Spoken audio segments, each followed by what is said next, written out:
Hello, good afternoon everyone. So happy Sunday. So ఈ వీడియోలో మనం ఆంధ్రప్రదేశ్ ఇండస్ట్రియల్ పాలసీ ఏదైతే ఉందో ఈ ఆంధ్రప్రదేశ్ ఇండస్ట్రియల్ పాలసీకి సంబంధించి ఒక 10 క్వశ్చన్స్ రాయడం జరిగింది. వీటి గురించి డిస్కస్ చేస్తాం అండ్ ఫాస్ట్ అండ్ ఫ్యూరియస్ గా టపా డిస్కస్ చేసుకుంటూ వెళ్ళిపోదాం. ఓకేనా? మీరు మాత్రం ఆన్సర్ చేయాలి. ఓకేనా? మీరు మాత్రం ఆన్సర్ చేయకపోతే ఏమైతే ఎగ్జామినేషన్ లో మిస్టేక్స్ అనేది మనం అవాయిడ్ చేయాలి. సో కాబట్టి అది రెండోది AP economic course Amaravati online అవైలబిలిటీలో అమరావతి ఆన్లైన్ యాప్ లో మనకి అవైలబిలిటీ ఉంది. తీసుకునే వాళ్ళు తీసుకోండి. ఏపీ ఎకనామీ అనేది పూర్తి ఎకనామిక్ సర్వేనే డీల్ చేయడం జరుగుతుంది. దానికి ఏమైనా బ్యాక్గ్రౌండ్ ఉంటే బ్యాక్గ్రౌండ్ స్కీమ్స్ కూడా యాడ్ చేయడం అనేది జరుగుతుంది. ఓకేనా? సో ఎకనామిక్ సర్వేలో ఏముంది అదే చెప్పాల్సి వస్తుంది తప్ప మేము కొత్త క్రియేట్ చేయడానికి సో అవకాశం ఉండదు. ఎందుకంటే ఎకనామిక్ సర్వేని ఎవరు మార్చడానికి వీల్లేదు. అర్థమవుతుందా? సో దాన్నే చదవాలి.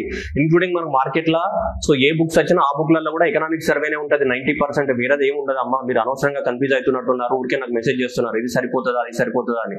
సో నీ అంతటి నువ్వే నీ ఎగ్జామ్ ని కాంప్లికేటెడ్ చేసుకుంటావా, నీ అంతటా నువ్వే నీ ఎగ్జామ్ ని సింప్లిఫై చేసుకొని ఒరిజినల్ గా ఉన్నదాన్ని ప్రిపేర్ అవుతావా, అది మీకే వదిలేస్తున్నా. ఎందుకంటే మేము ఎంత చెప్పినా మీరు వినే స్టేజ్ లో లేరు. సో ఎందుకంటే అది మీ ఇష్టం. సో ఎవరి ఊహకి వాళ్ళదే వదిలేస్తున్నా. బట్ సింప్లిఫై చేసుకొని ఎంత వీలైతే అంత తొందరగా సిలబస్ కంప్లీట్ చేసుకోండి. అంతే. ఇంత చదివేసి అవి ఆడ నెగిటివ్ మార్కింగ్ పోతే ఎందుకమ్మా? ఉన్న దాంట్లో పర్ఫెక్ట్ చదివి నెగిటివ్ మార్క్ పోకుండా చూసుకోండి. ఇక్కడ మీకు అర్థం కాని విషయం ఏంటిదంటే మొత్తం తెగ చదివేస్తున్నారు. నేను చాలా మందిని అబ్జర్వ్ చేశాను. That is the biggest blunder. ఉన్నదాన్ని పర్ఫెక్ట్ గా చదివి దాంట్లోకి నెగిటివ్ మార్కింగ్ పోకుండా చూసుకోవాలి. మీరు ఇక్కడ మీరు అబ్జర్వ్ చేయాల్సిందంటే మనకి నెగిటివ్ మార్కింగ్ అనేది పోకుండా చూసుకోగలిగితే చాలు. అంతే తప్ప మనం కొత్తది లేనిది తీసుకొచ్చి మొత్తం చదివి ఏదేదో కోటలు కట్టాల్సిన అవసరం లేదు. My humble advice to all aspirant is try to reduce the negative mark. మీరు నెగిటివ్ మార్క్ తగ్గించుకోవడానికి ట్రై చేయాలి. అది మైండ్ లో పెట్టట్లేదు. అది మైండ్ లో పెట్టుకోకుండా అమ్మ అది చదవాలంట ఇది చదవాలంట అది చదవాలంట ఇది చదవాలంట లాస్ట్కి ఏమి ఉండదు. ఓకేనా? నేను చెప్పేది మీకు కొంచెం హట్టింగ్ అనిపించినా నన్ను క్షమించాలి, కానీ ఇదే వాస్తవం. ఓకేనా? Right. So which of the following sectors as not identified as our propelling sector? Propelling sectors laga identify cheyani annadu. Which of the following are so not identified as our propelling sector? Propelling sector laga identify cheyani sectors ఏమని అడుగుతున్నాడు. According to that మనకి 3 సెక్టార్లుగా divide చేసాం కదా. మనకి cross cutting sectors అని చెప్పేసి, propelling sectors అని చెప్పేసి, నెక్స్ట్ సస్టైనింగ్ సెక్టార్స్ అని చెప్పేసి 3 సెక్టార్స్ గా డివైడ్ చేయడం జరిగింది. ఇందులో ఏవి మనకి లేవని అడుగుతున్నాడు. ఇందులో ఏవి ప్రొపెల్లింగ్ సెక్టార్ లో లేవు అని అడుగుతున్నాడు. అది మనకి ఇంపార్టెంట్. మీరు చెప్పండి. ప్రొపెల్లింగ్ సెక్టార్స్ అంటే ఫ్యూచర్ లో మనము ప్రమోట్ చేయాల్సినవి ఏవి ఉన్నాయని చెప్పేసి అవి అడుగుతున్నాడు మనకి. ఓకే, ఆన్సర్ చేయండి.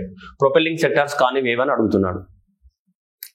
Furniture, blue economy, toys, ports and logistics and food processing. Okay, right. So మనకి ప్రొపెల్లింగ్ సెక్టార్ లో 10 సెక్టార్లు ఉన్నాయి. మనకి ఈ మన సస్టైనెన్స్ సెక్టార్ లో కూడా 10 సెక్టార్స్ ఉన్నాయి. సస్టైనెన్స్ సెక్టార్స్ అంటే ఏంటిది? ఆల్రెడీ ఆంధ్రప్రదేశ్ లో ఇన్ఫ్రాస్ట్రక్చర్ డెవలప్ అయింది, వాటిని కొనసాగించాలి. ఈ ప్రొపెల్లింగ్ సెక్టార్స్ అంటే ఏంటిది? వాటికి ఇన్ఫ్రాస్ట్రక్చర్ లేదు, వాటిని నెక్స్ట్ డెవలప్మెంట్ చేయాల్సిన అవసరం ఉందని కదా. సో అది మనకి ఇక్కడ టాయ్స్ కానీ నెక్స్ట్ ఏంటిది మనకి పోర్ట్స్ అండ్ లాజిస్టిక్స్ కానీ ఈ రెండు చూస్తే ఈ రెండు అనేటివి ప్రొపెల్లింగ్ సెక్టార్స్. అంటే వీటి ఇంకా డెవలప్ కాలేదు, వీటిని ఇంకా ఎక్కువ మొత్తంలో మనం ప్రొపెల్ చేయాల్సిన అవసరం, ప్రొపెల్ అంటే పుష్ చేయాల్సిన అవసరం ఉందండి. ఫర్నిచర్ కానీ, బ్లూ ఎకానమీ కానీ, ఫుడ్ ప్రాసెసింగ్ అనేవి ఆంధ్రప్రదేశ్ లో చాలా వరకు డెవలప్ అయి ఉన్నాయి. సో వాటిని ఇంకా కొంచెం మనం సస్టైనెన్స్ చేస్తే చాలు. అంటే వాటిని ఇంకా డెవలప్మెంట్ చేసుకుంటా పోతే చాలు. ఇప్పటికిప్పుడు డెవలప్మెంట్ చేయాల్సిన అవసరం లేదు, ఎందుకంటే ఆల్రెడీ అవి డెవలప్డ్ స్టేజ్ లోనే ఉన్నాయి. ఇంకా కొంచెం బెటర్ గా టెక్నాలజీస్ ఇచ్చి మోడర్నైజేషన్ చేస్తే సరిపోతుందని మీనింగ్. సో ఇక్కడ అలా మన ప్రొపెల్లింగ్ సెక్టార్స్ ఏవి కాదని అడుగుతున్నాడు, నాట్ అన్నాడు. ఏవి కాదు అని అడుగుతున్నాడు. ప్రొపెల్లింగ్ సెక్టార్స్ ఏవి? టాయ్స్ అండ్ పోర్ట్స్ అనేది ప్రొపెల్లింగ్ సెక్టార్స్. మిగతాయి కావు అంటే ఫర్నిచర్ కానీ, బ్లూ ఎకానమీ కానీ అండ్ ఫుడ్ ప్రాసెసింగ్ కానీ మనకి కావు. అంటే ఈ మూడు అనేటివి సస్టైనెన్స్ సెక్టార్ కింద వస్తాయి. మనం ఆల్రెడీ చెప్పుకున్నాం 10 సస్టైనెన్స్ సెక్టార్స్ ఉన్నాయి, 10 ప్రొపెల్లింగ్ సెక్టార్స్ ఉన్నాయి అండ్ 5 చిన్నవి. ఈ రెండింటికి ఇంటర్లింకింగ్ ఉండేది ఏంటి? క్రాస్ కటింగ్ ఎడ్జ్ టెక్నాలజీస్ అనేవి ఉన్నాయి. సో కాబట్టి ఇక్కడ ఆన్సర్ ఏమైతే 2 4 5 ఏడుంది 2 4 5 అవుతుంది మనకి. నాట్ అన్నాడు కాబట్టి ఒకవేళ నాట్ తీసేస్తే which of the following is identified as the propelling sectors అంటే toys and ports logistics are identified as what propelling sectors. కానీ అడుగుతున్నాడు కాబట్టి ఇక్కడ మనకి ఏంటిది? Furniture, blue economy and next ఏంటిది ఫుడ్ ప్రాసెసింగ్ అనేటివి మనకి ప్రొపెల్లింగ్ సెక్టార్ లాగా ఐడెంటిఫై చేయలేదు. Okay,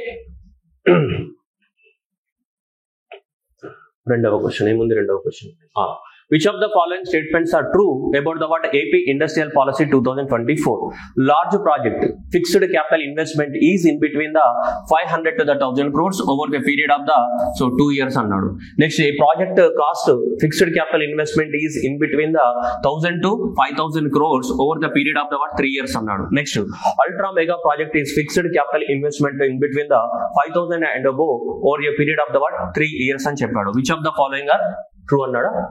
which of the following statements are true అన్నాడు. ఓకే, కరెక్ట్ స్టేట్మెంట్స్ అడుగుతున్నాడు మనకి. లార్జ్ ఇండస్ట్రీ కానీ, మెగా ఇండస్ట్రీ కానీ, అల్ట్రా మెగా ప్రాజెక్టుల గురించి మనం డెఫినేషన్ చదువుకున్నాం, రైట్? లార్జ్ కానీ అండ్ మెగా ప్రాజెక్టులు కానీ, నెక్స్ట్ ఏంటిది అల్ట్రా మెగా ప్రాజెక్టుల గురించి చదువుకున్నాం. ఓకేనా? సో మనకి ఏంటిది 500 నుంచి 1000 కోట్లు కరెక్టే, ఇది 1000 నుంచి 5000 కోట్లు కరెక్టే, అండ్ ఇది కూడా 5000 కోట్ల నుంచి ఎబో కరెక్టే. కానీ ఇక్కడ ఏంటిది మనకి లార్జ్ ప్రాజెక్ట్ అనేది ఏదైతే ఉందో, ఈ లార్జ్ ప్రాజెక్ట్ అయితే ఏదైతే ఉందో ఇది 2 years లో కాదు కదమ్మా. ఇక్కడ ఇన్వెస్ట్మెంట్ ఎంతలో పెట్టాలి? ఇది కూడా 3 years లో పెట్టాల్సి ఉంటుంది. ఇన్వెస్ట్మెంట్ ఎంత? 3 years లో పెట్టాల్సి ఉంటుంది. సో ఇది కూడా ఎన్ని సంవత్సరాలలో? 3 years. ఇది ఒకటే కరెక్ట్ ఉంది. Mega project is a fixed investment in between the 1000 to 500 crores over the period of the 3 years. ఇది కరెక్టే, ఇది మొత్తం కరెక్టే. లార్జ్ ప్రాజెక్ట్ ఇది 500 నుంచి 1000 కోట్లే, కానీ ఎన్ని సంవత్సరాలలో పెట్టాలి ఇన్వెస్ట్మెంట్? 3 years లో కదా పెట్టాల్సింది. అది ఓకే, అది రాంగ్ అయింది. ఇప్పుడు అల్ట్రా మెగా ప్రాజెక్ట్ అనేది కూడా so 5000 and above crores, 5000 crores కన్నా ఎక్కువ పెట్టాలి, కానీ ఎన్ని సంవత్సరాలలో? 4 years లోపల. స్టాండర్డ్ పీరియడ్ ఎంత? 4 years. కానీ ఇక్కడ ఏమి ఇచ్చాడు మనకి? 3 years ఇచ్చాడు. సో కాబట్టి ఇక్కడ ఏమి ఉండాలి మనకి? 4 years అనేది ఉండాలి. సో ఇక్కడ ఏమి ఉండాలి? 3 years ఉండాలి. సో ఇది ఒక్కటి మాత్రమే కరెక్ట్ గా ఉంది మనకి. ఇది మెగా ప్రాజెక్ట్ యొక్క డెఫినేషన్ మాత్రమే మనకు కరెక్ట్ గా ఉంది. సో అదనమాట large project of the fixed capital investment in between the 5000 over the period of 3 years. ఇది 3 years, ఇది 4 years ఉండాలి మనకి. ఓకేనా? సో అది మనం క్లియర్ గా చెప్పుకున్నాం మనం. సో ఆన్సర్ ఏంటిది? ఇక్కడ ఓన్లీ 2 మాత్రమే కరెక్ట్. ఈ క్వశ్చన్ రావడానికి చాలా వరకు స్కోప్ ఉంది, మాక్సిమం స్కోప్ ఉన్నటువంటి క్వశ్చన్ ఇది. ఓకే,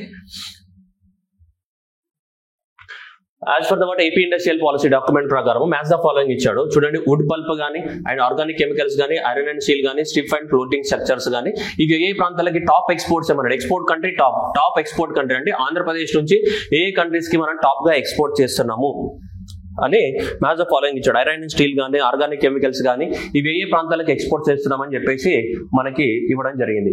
చదవండి ఒకసారి, ఆన్సర్ చేయండి. Would pulp, organic chemicals, iron and steel, stiff structures. UAE, Singapore, Guinea, USA. Would pulp కనిపిస్తుందా క్వశ్చన్? ఓకే, చదవండి ఒకసారి, క్లారిటీగా ఆన్సర్ చేయండి. Match the following. మనం లాజిక్ చెప్పినాం. ఎస్ పెద్ద పెద్ద స్ట్రక్చర్లు ఎలా కడతారు? దుబాయ్లో కడతారని చెప్పినాం. పెద్ద పెద్ద స్ట్రక్చర్స్ కట్టడానికి ఏం కావాలా? ఐరన్ అండ్ స్టీల్ కావాలా? లాజిక్ చెప్పినాం మనం. ఎస్. సో అట్లా ఈజీగా. షిప్ బిల్డింగ్, ఇప్పుడు షిప్ బిల్డింగ్ అంటే ఇప్పుడు లాస్ట్ ఏంటి? ఎస్. ఇది సింగపూర్ షిప్ బిల్డింగ్. పెద్ద పెద్ద బిల్డింగ్స్ అనేవి ఎక్కడ కడతాం మనం? పెద్ద పెద్ద బిల్డింగ్స్ అనేవి ఎక్కడ కడతాం? ఐరన్ అండ్ స్టీల్ ఈ బిల్డింగ్స్ అన్ని కూడా దుబాయ్ లోనే కదా. సో కాబట్టి అక్కడికి ఎక్కువ మొత్తంలో ఏం చేస్తున్నాం మనం? ఎక్స్పోర్ట్ ఇస్తున్నాం. పెద్ద పెద్ద డ్రగ్స్ అని ఎక్కడ ప్రొడ్యూస్ అయితే మనకి? సో అమెరికాలోనే ప్రొడ్యూస్ అవుతాయి కాబట్టి organic chemicals. Would and pulp ఏంటిది? ఇది చెప్పాను, జీ. సో ఈ లాస్ట్ ఇది ఒకటి గినియా దేశానికి వుడ్ అండ్ పల్ప్, అక్కడ పేపర్ తయారీ వాటిలో వాడుతుంటారు. సో అలా మనకి ఇది ఆన్సర్ అవుతుంది మనకి. So wood and pulp, Guinea and organic chemicals అనేది ఎక్కడ? యుఎస్ఏ. ఐరన్ అండ్ స్టీల్ ఎక్కడ? యుఏఈ. అండ్ ఇది అనమాట మనకి. ఓకే, సో ఫస్ట్ ఏమవ్వాలి? సి అవ్వాలి. ఫస్ట్ సి అవ్వాలి, సెకండ్ ఏమవ్వాలి? డి అవ్వాలి, థర్డ్ది ఏ అవ్వాలి, ఫోర్త్ బి అవ్వాలి. అంటే సి అవుతుంది answer. So 1C, 2D, 3A, 4B అనమాట. ఓకేనా? సో ఈ క్వశ్చన్ కూడా మనకి ఎక్స్పెక్టెడ్ లో రావడానికి ఛాన్సెస్ ఉన్నాయి. టాప్ కంట్రీస్ అని మనకు ఐరన్ అండ్ స్టీల్ యుఏ ఎట్లా గుర్తుపట్టాలా? పెద్ద పెద్ద బుర్జ్ ఖలీఫా ఇవన్నీ కూడా ఎక్కడ ఉంటాయి? దుబాయ్లోనే ఉంటాయి కదా. పెద్ద పెద్ద మనకి రియల్ ఎస్టేట్ బిల్డింగ్స్ అన్ని కూడా దుబాయ్లోనే కడుతుంటారు. సో ఐరన్ అండ్ స్టీల్ ఎక్కువ మొత్తంలో ఎక్కడికి ఎక్స్పోర్ట్ చేస్తున్నారు? దుబాయ్, ఎందుకంటే అక్కడనే కన్స్ట్రక్షన్ ఎక్కువ జరుగుతాయి కాబట్టి. అది లాజిక్. ఎస్ షిప్స్ సింగపూర్ కి, ఎందుకంటే షిప్ బిల్డింగ్ ఇండస్ట్రీ బాగా డెవలప్ అయింది. షిప్ బిల్డింగ్ కానీ అండ్ ఏరోప్లేన్ బిల్డింగ్ ఇండస్ట్రీస్ అనేది సింగపూర్ లో చాలా ఫేమస్ మనకి షిప్ బిల్డింగ్. అందుకనే మన పూరి జగన్నాథ్ సినిమాలలో చూస్తే అన్ని ఎడ చూపిస్తాడు, సింగపూర్, బ్యాంకాక్, థాయిలాండ్ అన్నీ చూపిస్తాడు కదా మొత్తం కూడా అన్ని. ఓకే, సో అందువల్ల మనకి ఇవన్నమాట. So organic chemicals, iron steel, stiff structures ఇవి. ఓకే,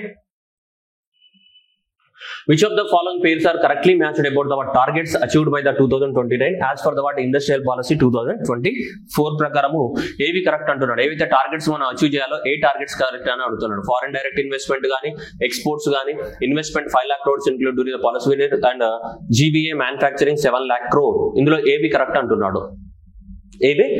ఎఫ్డిఐ 40 billions అట్రాక్ట్ చేయాలన్నా, ఎక్స్పోర్ట్స్ 10 billions, ఇన్వెస్ట్మెంట్స్ మనకి ఎంత 5 lakh crore and during the policy period, and next వచ్చేస్తే మనకి 7 lakh crores of the gross value addition. So ఏవి correct అంటున్నాడు? Match the following.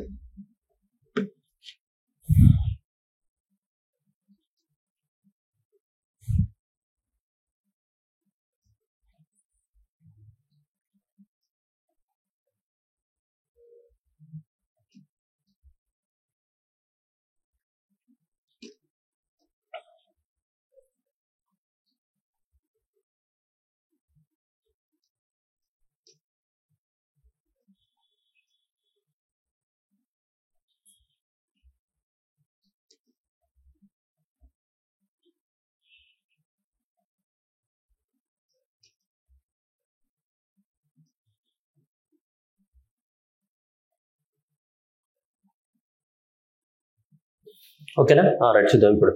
So foreign direct investment ఏదైతే ఉందో ఇది కదా. సో ఎఫ్డిఐ మనకి ఎక్స్పోర్ట్స్ ఎంత 40 బిలియన్స్ ఎక్స్పోర్ట్ తీసుకురావాలా, ఎఫ్డిఐ ఎంత 10 బిలియన్స్, ఇవి రెండు రివర్స్ అయినాయి. సో కాబట్టి రెండు మనం 40 బిలియన్స్ ఆఫ్ ద ఏంటిది 10 billions of the foreign direct investment attract చేయాలి అండ్ 40 బిలియన్స్ ఆఫ్ ద ఏం అట్రాక్ట్ చేయాలి, ఎక్స్పోర్ట్స్ ఏవైతున్నాయో ఈ ఎక్స్పోర్ట్స్. ఇన్వెస్ట్మెంట్ అనేది 5 lakh crores, టోటల్ ఇన్వెస్ట్మెంట్ అనేది 30,000 crores అనుకున్నాం, కానీ మనకి 5 lakh crores అనే ఇన్వెస్ట్మెంట్ అనేది ఎంత డ్యూరింగ్ ద పాలసీ పీరియడ్ అంటే 5 years పీరియడ్ లో 5 సంవత్సరాల పీరియడ్ లోపల మనం ఏం చేయాలి, 5 లక్షల కోట్ల ఇన్వెస్ట్మెంట్ ని అట్రాక్ట్ చేయాలి. మొత్తము 30,000 కోట్లను అట్రాక్ట్ చేయాలి, కానీ సో మనకి ఈ పాలసీ పీరియడ్ లోపల అయితే ఎంత 5 లక్షల కోట్లను అట్రాక్ట్ చేయాల్సి ఉంటుంది. ఇది మ్యానుఫ్యాక్చరింగ్ జీబీఏ మ్యానుఫ్యాక్చరింగ్ ఏదైతే ఉందో ఇదంతా కూడా ఎంత మనకి 7.3 lakh crores. ఎంత 7.3 lakh crores ఏదైతే ఉందో ఇది 7.3 lakh crores, 7 కాదు. ఓకేనా. సో అందువల్ల సో ఇది రాంగే అండ్ ఇది రాంగే, ఓన్లీ 3 మాత్రమే కరెక్ట్. సో కాబట్టి ఓన్లీ 1 పేర్ మాత్రమే కరెక్ట్ అనమాట. ఇక్కడ ఏంటి 1 పేర్ మాత్రమే మనకి correct. Next one, right? The strategy for the AP industrial development as per the industrial development policy. So a policy question చదవండి మీరు.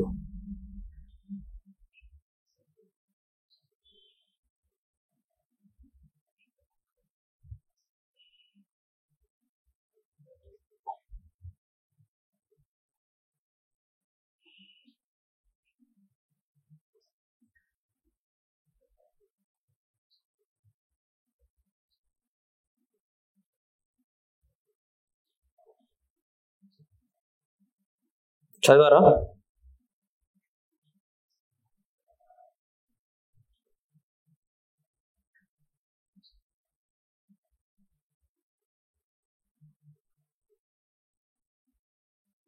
Okay. Reducing cost of business, speed of doing business, strengthening of the MSME, sector specific focus, fast track investment and attraction. So ఏమన్నాడు, so AP industrial policy strategy, ఏ strategy ద్వారా మనకి industries ని development చేయాలి అని అనుకుంటున్నారు అని అంటున్నాడు. సో అన్ని కూడా కరెక్టే, మేజర్ ఇదే కదా మన యొక్క మోటోనే, ఇది ఏది reducing the cost of business and ease of doing business, ఇవే కదా మనకి. సో కాబట్టి reducing the cost of the business ని తగ్గించాలి and speed of doing business ని పెంచాలి, ఎంఎస్ఎంఈస్ ని స్ట్రెంథెనింగ్ చేయాలి, సెక్టార్ స్పెసిఫిక్ గా ఫోకస్ చేయాలి, ఫాస్ట్ ట్రాక్ అండ్ ఇన్వెస్ట్మెంట్ ని అట్రాక్ట్ చేయాలి. సో ఇవన్నీ కూడా ఏంటి మనకి, so all these are the what strategy. So మనకి ఇండస్ట్రీస్ ని డెవలప్మెంట్ చేయడానికి ఆంధ్రప్రదేశ్ గవర్నమెంట్ అనేది సెలెక్ట్ చేసుకున్నటువంటి స్ట్రాటజీ. ఇవన్నిట్లను చేసి మనకి ఆంధ్రప్రదేశ్ లో ఇండస్ట్రీస్ ని డెవలప్మెంట్ చేయాలనుకుంటుంది. సో కాబట్టి సో ఆల్ ఆర్ కరెక్ట్, 1 2 3 4 5 అనేది కరెక్ట్ మనకి. ఏంటి strategy for the AP government, reducing cost of business, speed of doing business, strengthening of MSME, sector specific focus, fast track and investment attraction. So all are correct. Next one, which of the following is guiding principles of the what AP industrial development policy అన్నాడు. Guiding principles అన్నాడు. So ఏవి ఆంధ్రప్రదేశ్ యొక్క guiding principles లో part అని చెప్తున్నాడు. Guiding principles అనేది చూడండి.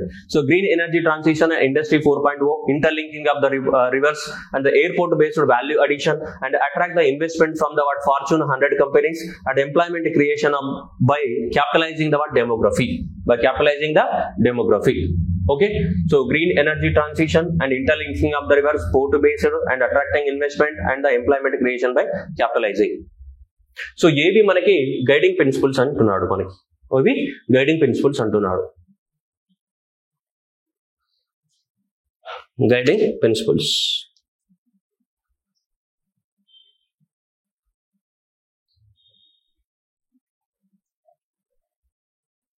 ఆలోచించండి. Guiding principal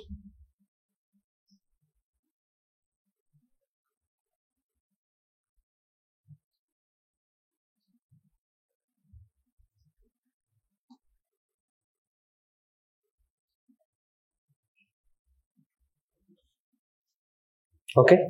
right. So green energy transition ఇది కూడా కరెక్టే, ఇంటర్లింకింగ్ ఆఫ్ ద రివర్స్ కూడా కరెక్టే. అండ్ నెక్స్ట్ ఏమంటున్నాడు చూడండి, ఎయిర్పోర్ట్ బేస్డ్ వాల్యూ అడిషన్ అన్నాడు. ఎయిర్పోర్ట్స్ అని మన దగ్గర లేవు, మన దగ్గర ఆంధ్రప్రదేశ్ అంతా కూడా కోస్టల్ ఏరియా కాబట్టి మన దగ్గర ఏంటిది పోర్ట్ బేస్డ్ ఉండాలి, కానీ ఇక్కడ ఏమి ఇచ్చాడు, ఎయిర్పోర్ట్ బేస్డ్ ఇచ్చాడు. సో ఇది wrong. Attract the investment from the word Fortune 100 companies అన్నాడు. Fortune 100 కంపెనీస్ అనేది మనకి రావు, ప్రపంచంలో పెద్ద పెద్ద దేశాలలో ఇన్వెస్ట్మెంట్, మనది ఒక చిన్న స్టేట్. సో కాబట్టి ఇక్కడ 100 అనేది కాదు, ఇక్కడ ఏముంటారు Fortune 500 కంపెనీస్. Fortune 500 కంపెనీస్ నుంచి మనం ఇన్వెస్ట్మెంట్ అనేది ఆంధ్రప్రదేశ్ కి ఏం చేయాలి, అట్రాక్ట్ చేయాలి. Next employment creation by capitalising the demography కాదు, డెమోగ్రఫిక్ డివిడెండ్. డెమోగ్రఫీ అంటే పాపులేషన్, మనకు కావాల్సింది ఇక్కడ ఎక్కువ మొత్తంలో స్కిల్ డెవలప్మెంట్ అవన్నీ చేసి, ఇక్కడ డెమోగ్రఫీ కాదు, we need to use the word demographic dividend. So demographic dividend అనే వర్డ్ ని వాడాలి ఇక్కడ, డెమోగ్రఫీ కాదు. డెమోగ్రఫీ అంటే పాపులేషన్. ఏమంటాడు, employment creation by capitalising the demographic dividend. Demographic dividend అంటే ఎవరు, యంగ్ ఏజ్ యూత్ పాపులేషన్ ఎవరైతే ఉన్నారో మనకి వాళ్ళని 15 నుంచి 64 ఇయర్స్ ఏజ్. సో ఆ డెమోగ్రఫిక్ డివిడెండ్ డివిడెంట్ ఏదైతే ఉందో వాళ్ళకి మనం ఎక్కువ మొత్తంలో స్కిల్ ట్రైనింగ్ ఇచ్చేసి మనము ఎంప్లాయ్మెంట్ ని క్రియేట్ చేయాలి వాళ్ళకి. సో అంతేగాని ఇక్కడ డెమోగ్రఫిక్ అంటే ఆల్ ఏజ్ గ్రూప్స్ వస్తాయి, ఆల్ ఏజ్ గ్రూప్స్ కాదు. మనం క్యాపిటలైజింగ్ ద డెమోగ్రఫిక్ డివిడెంట్ ని మనం క్యాపిటలైజ్ చేయాలి. సో అందువల్ల ఈ స్టేట్మెంట్ రాంగ్ అవుతుంది, ఈ స్టేట్మెంట్ కూడా రాంగ్ అవుతుంది, అండ్ రెండు స్టేట్మెంట్ మాత్రమే రైట్ అవుతాయి. సో ఆన్సర్ ఏంటి? C 1 and 2. చూడడానికి ఇవి తొందరపాట్లో ఎగ్జామినేషన్ అన్ని కరెక్ట్ అనిపిస్తాయి కానీ పోతాయి ఎగ్జామినేషన్ లో. అందువల్ల ఇది port based value addition attract investment of the Fortune 500 companies. ఇక్కడ employment creation by capitalising the demographic dividend. Match the following: sustaining sector, propelling sector, cross cutting sector. మనం అనుకున్నాం కదా దీంట్లో 10, దీంట్లో 5 ఉన్నాయి. సో ఏవేవి దేంట్లో వస్తాయండి? క్రాస్ కటింగ్ సెక్టార్ ఏంటిది, అండ్ ప్రొపెల్లింగ్ సెక్టార్ ఏంటిది, సస్టైనింగ్ సెక్టార్ ఏంటిది అని అడుగుతున్నారు. అంటే దీని లాజిక్ ఏంటిది? ఆల్రెడీ డెవలప్ అయిన వాటిని మనం సస్టైన్ చేయాలి కాబట్టి సస్టైనింగ్. ఆంధ్రప్రదేశ్ లో ఆల్రెడీ డెవలప్ అయిన ఏంటిది? విశాఖపట్నం ఎగ్జాంపుల్ లో మెడిటెక్ ఉందా లేదా? సో బై లాజికల్ గా నీకు అర్థం అవ్వాలి, అది బట్టి పట్టడం కాదు, కామన్ సెన్స్ ఆలోచించు, అది నీకు అర్థమైపోతుంది ఆల్రెడీ. లాజిస్టిక్స్ కానీ అండ్ నెక్స్ట్ ఏంటిది స్పెషాలిటీ ఆఫ్ ద స్టీల్ కానీ. సో ఇందులో ఏవి క్రాస్ కటింగ్ సెక్టార్, ఏవి ప్రొపెల్లింగ్ సెక్టార్ అనేది నువ్వు ఆలోచించాలి. ఓకే, సో మెడికల్ డివైజెస్ అనేది మనకి ఆల్రెడీ ఉన్నాయి కాబట్టి, సో మెడికల్ డివైజెస్ అనేది ఏంటి? సస్టైనెన్స్ ఆల్రెడీ డెవలప్ అయింది, దాన్ని సస్టైన్ చేయాలి. ఓకేనా? క్రాస్ కటింగ్ సెక్టార్ అంటే అన్నిటికీ అవసరమైన ఏంటి? లాజిస్టిక్స్ కదా, అన్నిటికీ అవసరమైన. ప్రొపెల్లింగ్ సెక్టార్ ఏంటి మనకి? Speciality of the steel. So speciality of the steel అనేది సెకండ్ అయ్యి. సో ఇది ఏ అవుతుంది 2A అండ్ 1 ఏమవుతుంది? సి. 1C 2A, ఇది B అవుతుంది. Okay, 3B. 1C 2A 3B. Answer is the C. Next one. The steps proposed by the government of the Andhra Pradesh to enable the ease of doing business for the development of the industries. So ease of doing business ని promote చేయడానికి Andhra Pradesh government అనేది ఏమేం steps తీసుకుంది according to the policy అని అడుగుతున్నాడు మనకి. ఓకేనా? ఏమేం తీసుకుంటుంది స్టెప్స్ అనేది? Dedicated investment facilitation cell option A. B వచ్చేసి integrated data management system. C వచ్చేసి reengineering of the industrial projects. 4 వచ్చేసి assistance to the foreign investors. 5 వచ్చేసి single window mechanism 2.0.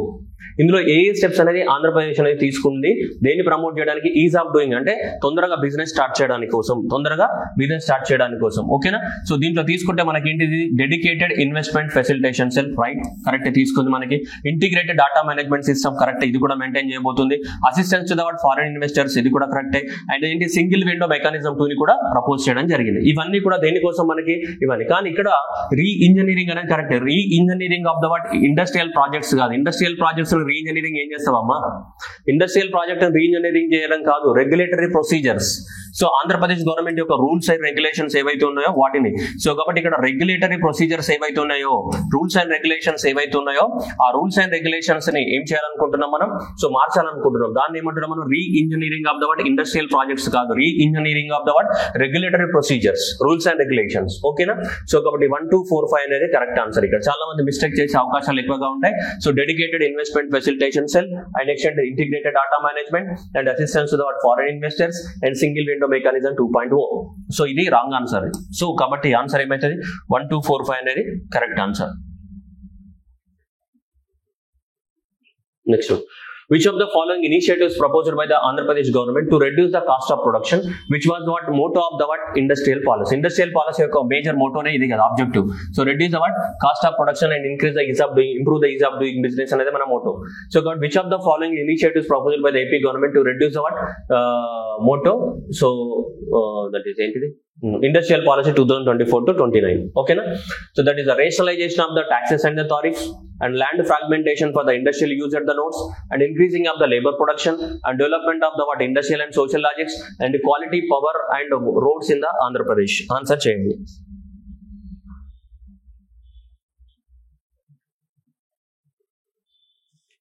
Okay, answer cheyandi. Rationalisation of the taxes and tariffs అన్నాడు. Okay, దేనికోసం? Cost of the production ని తగ్గించడానికి కోసం ట్యాక్స్లను తగ్గిస్తాము and tariffs ని తగ్గిస్తామని చెప్తున్నాడు. Okay, that was fine. Land fragmentation for the industrial use at the nodes, increasing of the labour production and development of the industrial and social logistics and next వచ్చేసి quality power water roads in the Andhra Pradesh. చూడడానికి simple అనిపిస్తుంది కానీ భావం అవుతుంది examination లో. Okay, చూడండి first one ఏమన్నాడు, second one చూడండి. ఫస్ట్ వన్ ట్యాక్సెస్ తగ్గించాలి. ఓకే, రేషనలైజేషన్ అంటే మరీ ఎక్కువ కాకుండా మరీ తక్కువ కాకుండా ఒక ఆప్టిమం ట్యాక్సెస్ చేయాలి. దట్ వాస్ ఫైన్, ఎక్కడైనా అదే ఉంటుంది. నెక్స్ట్ ల్యాండ్ ఫ్రాగ్మెంటేషన్ కాదు, ఇక్కడ ల్యాండ్ కన్సాలిడేషన్. ల్యాండ్ ఫ్రాగ్మెంటేషన్ అంటే ఏంటిది? ల్యాండ్ ని చిన్న చిన్న ముక్కలుగా చేయడం. ల్యాండ్ ని చిన్న చిన్న ముక్కలుగా చేస్తే ఇండస్ట్రీస్ ఎక్కడ పెడతావు నువ్వు? ల్యాండ్ చిన్న చిన్న ముక్కలు కాదు, చిన్న చిన్న ముక్కలు అన్నిటిని కలిపి ఒక పెద్ద ల్యాండ్ తయారు చేయాలి, ఒక పెద్ద ఏరియా తయారు చేస్తే ఆ ఏరియాలో ఇండస్ట్రీస్ పెట్టచ్చు. కానీ 10 ఎకరాలు చిన్న చిన్న ముక్కలు వేసుకుంటే ఇండస్ట్రీస్ ఎక్కడ పెడతావు? పెట్టచ్చా? పెట్టడానికి అవకాశమే లేదు. సో కాబట్టి ఇక్కడ ఏంటి, ల్యాండ్ ఫ్రాగ్మెంటేషన్ కాదు, ల్యాండ్ ఏముండాలి ఇక్కడ, కన్సాలిడేషన్ ఉండాలి. ఇక్కడ ఏంటిది, land consolidation. So land consolidation for that industrial use at the nodes, industrial nodes దగ్గర ల్యాండ్ కన్సాలిడేషన్ ఉండాలి, కాబట్టి తప్పు ఇది. Next increasing of the what labour production అన్నాడు. లేబర్ ప్రొడక్షన్ అంటే లేబర్ని పెంచుతా అంటే పిల్లల్ని కనాలా, దాని అర్థం. Increasing of the what labour production అంటే ఏంటిది, లేబర్స్ ని పెంచాలి. లేబర్స్ ఎట్లా పెంచుతావు, పాపులేషన్ పెరిగితే లేబర్స్ పెరుగుతారు, అది కాదు. Increasing of the labour production కాదు ఇక్కడ, increasing of the what labour productivity, వాళ్ళు చేసే పని యొక్క సో మనకి ఎఫిషియన్సీ పెరగాలి. సో ఇక్కడ లేబర్ యొక్క ప్రొడక్టివిటీని పెంచాలి కానీ లేబర్ ప్రొడక్షన్ కాదు. ఎలా ప్రొడక్టివిటీ, సో బై స్కిల్స్ ఇవ్వడం ద్వారా సో మనం వాళ్ళ యొక్క ఏం చేయాలి, మనం ప్రొడక్టివిటీని పెంచాలి, స్కిల్ ట్రైనింగ్ ఇవ్వడం ద్వారా వాళ్ళ యొక్క లేబర్ యొక్క ప్రొడక్షన్ ని పెంచాలి. కానీ ఇక్కడ ఏం చూడడానికి సింపుల్ గా అనిపిస్తుంది, మనం బై లాజికల్ గా నార్మల్ గా చదువుకుంటూ వెళ్ళిపోతాం ఎగ్జామినేషన్ లో, మనం కరెక్ట్ అని ఫీల్ అవుతాం ఎగ్జామినేషన్ లో కూడా, కానీ వచ్చిన తర్వాత కీ చూసిన తర్వాత కానీ మనకు అర్థం కాదు సీన్ సితార అయిందని. ఓకే, సో ఇక్కడ సీన్ సితార కావద్దు, మనకు వైలిన్ అవ్వాలి అంటే ఇక్కడ ఏం చేయాలి, మీరు ఎగ్జామ్ లో వైలెంట్ గా ఉండకుండా సైలెన్స్ గా ఏం చేయాలి, ఆన్సర్ చేయాలి. ఓకేనా, so increase the what labour productivity by the what skills. ఓకేనా, నెక్స్ట్ వన్, ఇది కూడా రాంగ్ అవుతుంది. అప్పుడు development of the industrial and logistics infrastructure. Okay, industries కానీ లాజిస్టిక్స్ కానీ బాగా డెవలప్మెంట్ చేయాలి. Okay, next quality power, water and roads in Andhra Pradesh అన్నాడు. నువ్వు ఆంధ్రప్రదేశ్ లో ఇప్పుడు సపోజ్ అనుకుందాం, మడకసిరలో రోడ్ వేసినావు, లేదంటే చిత్తూరు జిల్లా బార్డర్ లో రోడ్ వేసినావు, నెల్లూరు జిల్లా బార్డర్ లో రోడ్ వేసినావు, దానికి ఇండస్ట్రీస్ కి సంబంధం ఏంది? సో కాబట్టి క్వాలిటీ పవర్, వాటర్ అనేది, రోడ్ అనేది, గ్రామాలలో క్వాలిటీ పవర్ ఇచ్చినావు, క్వాలిటీ రోడ్స్ ఇచ్చినావు, దానికి ఇండస్ట్రీస్ కి డెవలప్మెంట్ కి సంబంధం ఏంది? Broad context. కానీ పాలసీ ప్రకారం అడుగుతున్నాం మనం, పాలసీ ప్రకారం ఏంటిది, క్వాలిటీ పవర్, వాటర్, రోడ్స్ అనేటివి ఆంధ్రప్రదేశ్ లో డెవలప్మెంట్ చేయడం కాదు, ఇన్ఫ్రాస్ట్రక్చర్ పార్క్లలో ఎక్కడైతే మనకి ఇండస్ట్రియల్ పార్క్స్ ఉన్నాయో ఆ ఇండస్ట్రియల్ పార్క్లలో డెవలప్మెంట్ చేయాలి. ఇవన్నీ కూడా ఎక్కడెక్కడైతే మనం ఇండస్ట్రియల్ పార్క్స్ పెడుతున్నామో ఆ ఇండస్ట్రియల్ పార్క్లలో డెవలప్మెంట్ చేయాలి. ఇండస్ట్రియల్ పార్క్లలో ఏం ప్రొవైడ్ చేయాలి, క్వాలిటీ పవర్ ని ప్రొవైడ్ చేయాలి, క్వాలిటీ వాటర్ ని ప్రొవైడ్ చేయాలి, క్వాలిటీ రోడ్డుని ఇక్కడ ఇండస్ట్రియల్ పార్క్లలో తయారు చేయాలి. నువ్వు ఆంధ్రప్రదేశ్ లో కాదు, ఇండస్ట్రియల్ పార్క్ కూడా ఆంధ్రప్రదేశ్ లోనే ఉంటుంది, కానీ ఆంధ్రప్రదేశ్ లో నువ్వు ఎక్కడో మారుమూల ప్రాంతానికి రోడ్ వేసినంత మాత్రాన ఇక్కడ వచ్చి ఎలాన్ మస్క్ ఇన్వెస్ట్మెంట్ పెడతాడా ఏంది? కాదు కదా. వాడికి కావాల్సింది ఏంటి, వాడు ఇండస్ట్రీ పెట్టే చోట ఉండాలి. కాబట్టి ఇండస్ట్రియల్ పార్క్స్ ఎక్కడైతే ఉన్నాయో ఆ ఇండస్ట్రియల్ పార్క్లలో మనం పెట్టాలి ఇవన్నీ కూడా, ఏవి, క్వాలిటీ పవర్ కానీ వాటర్ కానీ. సో ఇది చూడడానికి సింపుల్ అనిపించినా ఇది కూడా ఎత్తిపోతాయి, లాజికల్ గా ఆలోచిస్తే మనకు అన్ని కరెక్ట్ గానే అనిపిస్తాయి, కానీ ఇది కూడా పోతుంది. ఓకేనా, సో కాబట్టి ఇది కూడా రాంగ్ మనకి. సో కాబట్టి ఇక్కడ ఏంటి, ఓన్లీ 1 and 4 మాత్రమే కరెక్ట్. ఓకే, ఆన్సర్ ఏంటిది, D. Next, which of the following is correct according to what AP industrial policy. Subsidies అనేది నేను చెప్పా కదా, అది మీ ఇష్టం, చదివితే చదువుకో లేకపోతే లేదు, వస్తే ఒక క్వశ్చన్ వస్తా లేకపోతే రావు, అది టూ టెక్నికల్ డాటా ఈ సబ్సిడీస్ అన్ని కూడా.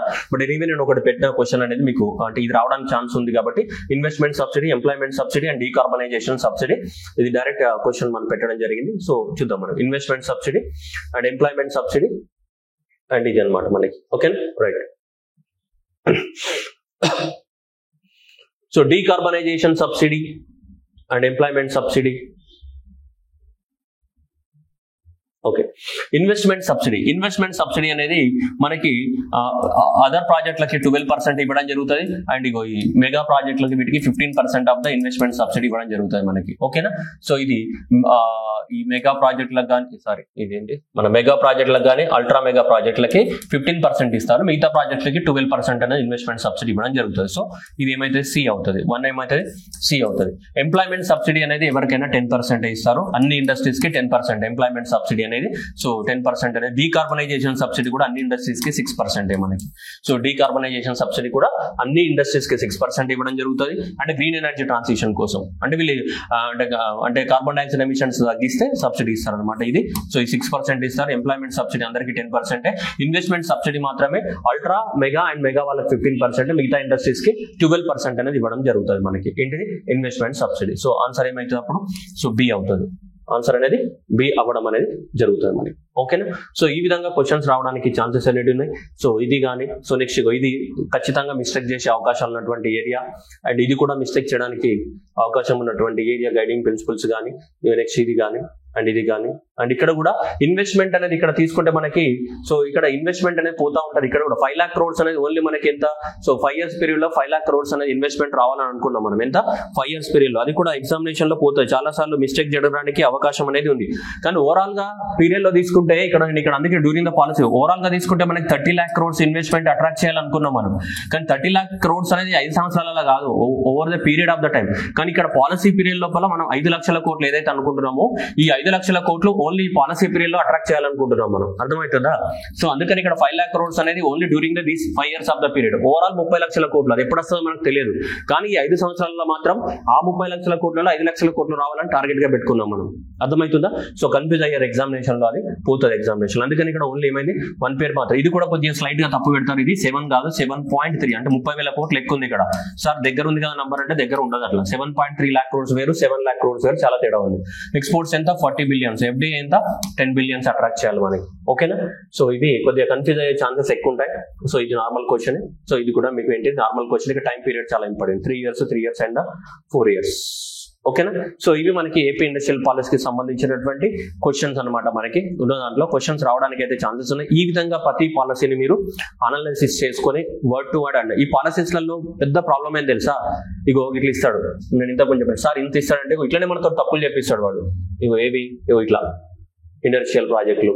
ఎందుకంటే పాలసీని వాళ్ళు కాదు, నేను కాదు, నువ్వు కాదు, ఎవరు మార్చడానికి లేదు. పాలసీలో ఏం సెంటెన్స్లు ఉంటే ఆ సెంటెన్స్లే ఇవ్వాలి, మనం ఏం మార్చడానికి లేదు. మనం తప్పు చేయించాలంటే ఆ సెంటెన్స్ మార్చాలి అంతే తప్ప మనం కొత్త సెంటెన్స్ మన ఓన్ ఇంటర్ప్రిటేషన్ ద్వారా సెంటెన్స్లు మార్చడానికి వీల్లేదు. పాలసీస్లలో కానీ కాన్స్టిట్యూషన్లో కానీ మనం మార్చడానికి వీల్లేదు. సో అందువల్ల ఇక్కడ మనం ఏంటి re-engineering of the word. So that is regulatory procedures గా కాకుండా మనం ఇండస్ట్రియల్ ప్రాజెక్ట్స్ అన్నాం ఇక్కడ. సో అట్లా మనకి చిన్న పోతుంటాయి. ఇక్కడ ప్లాంట్ ఫ్రాగ్మెంటేషన్, కన్సల్టేషన్, ఇక్కడ పోతే ప్రొడక్టివిటీ, ఇక్కడ పోతే ఇక్కడ ఆంధ్రప్రదేశ్ లో కాదు ఇన్ఫ్రాస్ట్రక్చర్ పార్క్లలో డెవలప్మెంట్ చేయాలి. ఆంధ్రప్రదేశ్ లో డెవలప్మెంట్ చేస్తే కూడా మంచిదే. కానీ మనం అడుగుతుంది ఏంటి, పాలసీ ఏం చెప్పిందని అడుగుతున్నాం మనం. స్పెసిఫిక్ అడగట్లేదు, స్పెసిఫిక్ గా ఇది ఆంధ్రప్రదేశ్ గురించి అడగట్లేదు, ఇండస్ట్రియల్ పాలసీ ఏం చెప్పిందని అడుగుతున్నాం మనం. ఓకే, సో అందువల్ల ఇవన్నీ చూడడానికి సింపుల్ గా అనిపిస్తాయి కానీ ఎగ్జామినేషన్ లో బంబం బోలేనాథ్ అవుతాయి. ఓకేనా? సో కాబట్టి వీటిని కూడా ఒక్కొక్కసారి ఈ విధంగా మీ ప్రిపరేషన్ స్ట్రాటజీని మార్చండి దయచేసి. ఓకేనా? మళ్ళీ దయచేసి మీ అందరికి దండం రా నాయన. సో మీకు ఈ మార్కెట్లో ఏ బుక్ ఉంటే ఆ బుక్ చదువుకోండి, నాకు ఓకే మెసేజ్ చేయకండి. ఎందుకంటే నేను ఇప్పటికే 10 సార్లు క్లారిఫై చేసిన, I'm getting frustrated to be honest గా చెప్తున్నా. నీ అంతటా నువ్వు ఎగ్జామ్ ని కాంప్లికేటెడ్ చేసుకోవాలనుకుంటే నువ్వు చదువుకో, నాకు ఏ అభ్యంతరము లేదు. సింప్లిఫైడ్ మేనర్ లో ఉండాలి, ఉన్న వాటిని ఎక్కువ రివైజ్ చేసుకోవాలి, నెగిటివ్ మార్కింగ్ ని తగ్గించుకోవాలి అంటే సో స్మార్ట్ ప్రిపరేషన్ చేయాలి. లేదంటే ఇంత బల్క్ చదివి మోసపోతావా, లేదంటే కన్ఫ్యూజ్ అవుతావా, లాస్ట్కి ఏం కాకుండా అవుతావా అనేది అది మీ ఊహకే వదిలేస్తున్నాయి. ఎందుకంటే ఎన్నిసార్లు చెప్పినాక వినకపోతే మనం ఏం చేస్తామమ్మా, ఏం చేయలేము కదా. మనం కూడా ఏం చేస్తామో వదిలేయాలి అంతే. ఇక మరి చెప్పి లాస్ట్కి ఏమవుతుందంటే ఫ్రస్ట్రేషన్ వస్తుంది. అరే ఎన్నిసార్లు చెప్పాలా స్వామి, ఏంది స్వామి ఇట్లా చేస్తారు మీరు, చెప్పి. అందువల్ల దయచేసి మీకు ఏమనిపిస్తే అది చేయండి. ఇప్పుడు మార్కెట్లో 100 బుక్లు వస్తాయమ్మా, ఒక బుక్ లో 1000 పేజీలు, ఒక బుక్ 800 పేజీలు, ఒక 600 పేజీలు. అలా ఎన్ని బుక్లు చదువుతావు నువ్వు? వచ్చిన ప్రతి బుక్ చదువుకుంటే ఎడతావు నువ్వు. అప్పుడు PhD చేయాలి, Ashok Nagar last xerox centre కూడా పెట్టుకోవాలి. దిస్ బుక్ కంటెన్స్ అంటే ప్రతి బుక్ల గురించి డీటెయిల్స్ ఇస్తామని కూడా చెప్పాల్సి వస్తాయి లాస్ట్కి. దయచేసి అవన్నీ చేయకండి. It's my humble request. ఏదన్నా ఒక బుక్ స్టిక్ అవ్వండి, లేదంటే ఎవరినో ఒకరిని గట్టిగా నమ్మండి, ఫాలో అవ్వండి. అట్లయితేనే సక్సెస్ వస్తాయి. ఓకేనా? నేను ఇది సీనియర్ వాళ్ళకి చెప్తున్నా.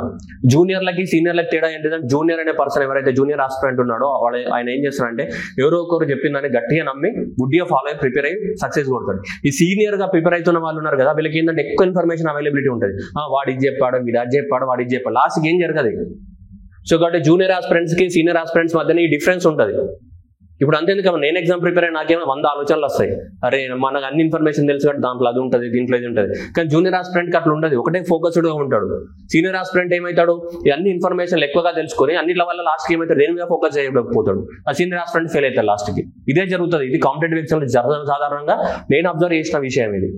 సీనియర్ ఆస్పిరెంట్స్కి నాలెడ్జ్ లేదని నేను అనట్లేదు, ఇక్కడ జరుగుతున్నది ఇది, ఇట్లా జరుగుతుంది. సో కాబట్టి దీన్ని అన్నిట్లని మీరు ఏం చేయండి, అవాయిడ్ చేయండి. అవాయిడ్ చేస్తే అందరికీ సక్సెస్ రావాలనే కోరుకుంటాం కదా. అందుకనే నేను చెప్పేది అంటే ఈ టైంలో లాస్ట్ మూమెంట్కి వచ్చిన తర్వాత మీరు మళ్ళీ ఇంకా కన్ఫ్యూజన్లో పడి ఇంకా ఎగ్జామ్ని కాంప్లికేటెడ్ చేసుకోకండి. దయచేసి ఎంతవరకు ఉందో అంతవరకు ఉన్న వాటిని పర్ఫెక్ట్ చదవండి. More number of the times revision rather than increasing the wideness of the subject going to the deeper. ఓకేనా? డెప్త్ పెంచండి, వైడ్నెస్ ని తగ్గించండి, మోర్ టైమ్స్ రివైజ్ చేయండి, నెగిటివ్ మార్క్స్ ని అవాయిడ్ చేయండి. ఎవరైతే నెగిటివ్ మార్క్స్ అవాయిడ్ చేస్తారో వాళ్ళే మిగులుతారు. మీరు ఎంత చదివిందన్నది ముఖ్యం కాదు. నేను మళ్ళీ చెప్తున్నా, అండర్లైన్ చేసుకోండి. ఎంత చదవమన్నది ముఖ్యం కాదు, ఎన్ని నెగిటివ్ మార్క్స్ అవాయిడ్ చేస్తున్నాం అన్నదే ముఖ్యం. మళ్ళీ రిపీట్ చేస్తున్నా, ఎంత చదవమన్నది ముఖ్యం కాదు, ఎన్ని నెగటివ్ మార్క్స్ నువ్వు అవాయిడ్ చేస్తున్నావు అన్నదే ముఖ్యం. ఒక 10 నెగటివ్ మార్క్స్ కనుక నువ్వు అవాయిడ్ చేసినట్టయితే 10 మార్కులు నీకు పెరిగినట్టే. వెరీ కామన్ సెన్స్ అది. నువ్వు తక్కువ చదివినా 10 మార్కులు పెరిగి, నువ్వు ఎక్కువ చదువుకుని అన్ని నెగిటివ్ పెట్టేస్తే ఏమవుతుంది, మళ్ళీ ఆడికి అవుతుంది, లాస్ట్కి ఏముంటుంది, భమ్, ఏం జరగదు. సో ఇవన్నీ కూడా మీరు అంతా కూడా బ్రాడ్ మైండెడ్, మీ అందరికి కూడా సహృదయం ఉంది. సహృదయంతో నేను చెప్పినవన్నీ కూడా పాజిటివ్గా తీసుకుంటారని ఆశిస్తున్నా. ఇక నెగిటివ్ తీసుకుంటే నేను చేసేది ఏం లేదు, అది వాళ్ళకే వదిలేస్తున్నా. అందరికీ నమస్కారం అని చెప్పాలి లాస్ట్కి. ఓకే, మంచి చెప్పినా కానీ దాన్ని మంచిలా కూడా తీసుకోవట్లేదు. దాంట్లో కూడా ఇంకా భూతద్దం పెట్టి ఇలా చూస్తున్నాడు. భూతద్దం పెడితే మన భూమి మీద ఎవరు మిగిలిన లాస్ట్కి ప్రతి ఒక్కళ్ళు ఏదో ఒక నెగిటివ్ ఉంటుంది. సో కాబట్టి ఉన్న దాంట్లో మంచిని తీసుకొని మనకేం అవసరమో దాన్ని గ్రాస్ప్ చేసుకొని దాన్ని వారి విధంగా నడుచుకోవాలి తప్ప పక్క వాళ్ళ మీద కమెంట్లు చేయడం ఇవన్నీ బంద్ చేయండి. ఇది ఈ టైం కాదు కమెంట్లు చేయడానికి, ఆ పక్క వాళ్ళ గురించి విమర్శించడానికి. మనం ఆ సిచ్యువేషన్ లో ఆ టైంలో మనం లేవు, మన టైమే మనకు సరిపోతలేదు ఇప్పుడు. So be focus on the exam, only exam మీద ఫోకస్ చేయండి. నెగిటివ్ మార్క్స్ ని అవాయిడ్ చేయడానికి ట్రై చేయండి. ఇదే నేను ఇచ్చే suggestion. Okay, thank you everyone and all the best.